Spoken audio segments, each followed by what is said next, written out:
Kyrsten Sinema has caved, and she's backed the big tax, horrible inflation garbage. And I'm trying to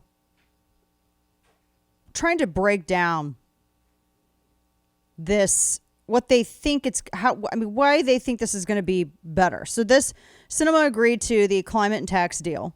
So now apparently they're going to take the first votes on this Saturday. She was the last holdout, and now it's going to move forward. It's going to pass it'll pass by next week. By Wednesday next week, it'll pass. And so the agreement that she got from them, they're dropping a $14 billion tax increase on hedge fund and equity executives, and they're changing the structure of that book tax, the 15% minimum tax on corporations. I don't know. What do you mean changing the structure? We don't have any particulars. Nobody knows. They're going to hurry the hell up and pass it, even though it's going to be pages of new legislation that no one's read. So she said, well, if they can sign off, if the Senate's top rules official signs off on it and you get those two concessions, then I'll support it. So she's a Democrat. At the end of the day, everybody gets so excited, but guys, that excitement can only stretch so far because you got to look at the letter after the name. So we're going to double the size of the IRS, and y'all are going to get targeted. I guarantee you that you will know at least 2 people that will be audited. Oh, I'm positive that's going to happen. Oh, dude, they're going to come after us so hard. So it is, wow, it's going to happen. Now, they're going to audit the middle class. They're going to audit the middle class into nothingness is what's going to happen. The $80 billion boost. Then they act like, oh, we're only going after wealthy tax cheats. Like Biden? No, wait. No, you're not. Because all of this is designed and structured to go after middle class people. I mean, we've gone over this 6 ways to Sunday. We talked about it heavily the last couple of days. They think, oh, we're going to get a $124 billion in extra revenue. Like, what? Why do you need? We have a record amount of revenue coming in already. That is not the issue. It is not the issue. The issue is you can't stop spending our money. That's it. That's the problem. I mean, think of this. By the way, there was a poll from The Economist that was conducted July 30th to August 2nd. Only 12% of people actually think this bill is going to do anything to reduce inflation. In fact, at 36 say it's going to increase it. Of course it is. They surveyed 1,500 people. I mean, no one believes that this is going to work. The federal government spent trillions of dollars in 2020, and inflation, we didn't have inflation.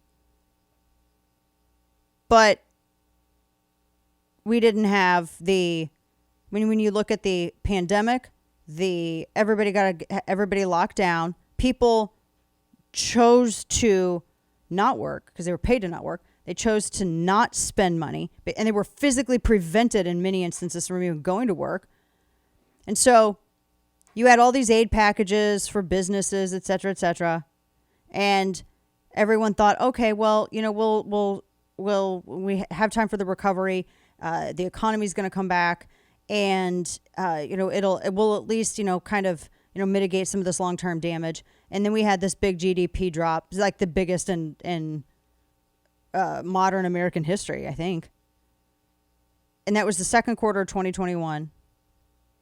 Then now, here we had things kind of starting to level out as we rolled into 2020.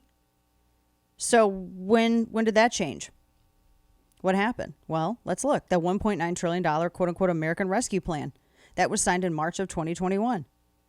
The economy was already going into recovery in March of 2021. The last thing that we needed was a big, giant bunch of spending. $1.9 trillion. Just imagine that money. As Kane says, it was the inflation guarantee bill. Of course it was. Of course it was. So we decided, you know what? Yeah, we're just now starting to get back into a more robust economy. Let's throw physical discipline into the garbage. Let's just go. And that's what happened. And so it's just destroying the value of the dollar. So it was not, and we had record revenue coming in. The U.S. federal debt, as so far as it is a share of the GDP, is 100%, up from 35% 12 years ago. Oh my gosh. And there was a great, there's a couple of folks that have been saying this is what you need to do. Aaron Hedlund he's the chief economist at Show Me Institute. He was saying, look, you can't wait passively for inflation to fall.